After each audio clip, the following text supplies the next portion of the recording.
శాఖ పోలీస్ శాఖ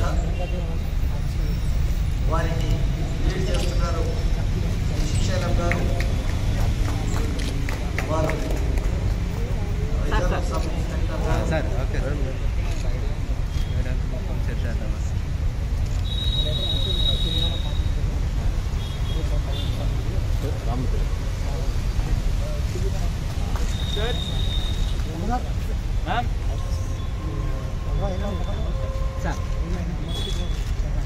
ఓకే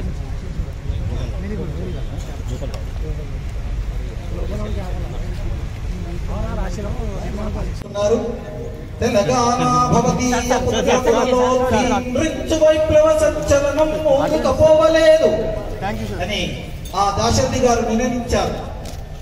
ఆ నినాదంలో తెలంగాణలో పుట్టినటువంటి పుత్రులందరూ కూడా వైప్లవ్య సంచలనంతో విప్లవ సంచలనంతో ఈ తెలంగాణను సాధించుకున్నాం. అలా సాధించుకున్నటువంటి తెలంగాణ రాష్ట్రం, అలా సాధించుకున్నటువంటి తెలంగాణ ప్రాంతం, మరి దానికి అసువులు బాసినటువంటి అమరవీరులకి హృదయపూర్వకంగా సమర్పణంగా సహృదయంగా నివాళులు అర్పిస్తున్నారు మంత్రివర్యులు.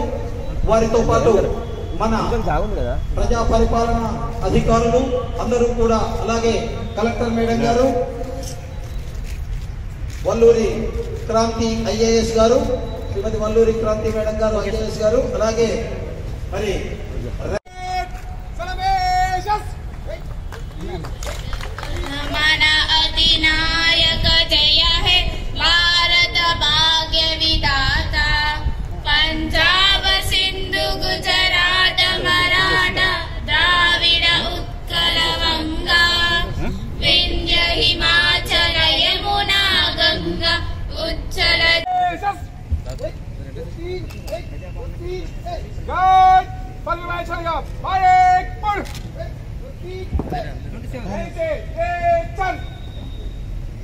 గార్డ్ ఆఫ్ ఆనర్ వారు సమర్పించారు.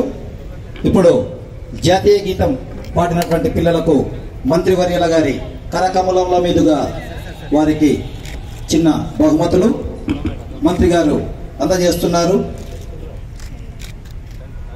తెలంగాణ ప్రజాపాలన దినోత్సవ సందర్భంగా రాచరిక వ్యవస్థ నుండి ప్రజాపాలన వ్యవస్థ ఆవిర్భావానికి నాంది పలికిన అమరులైన తెలంగాణ సాయుధ రైతాంగ పోరాట యోధులకు మరియు స్వతంత్ర సమర యోధులందరికీ నా జోహార్లు. సెప్టెంబర్ 17 తెలంగాణ చరిత్రలో కీలకమైన రోజు.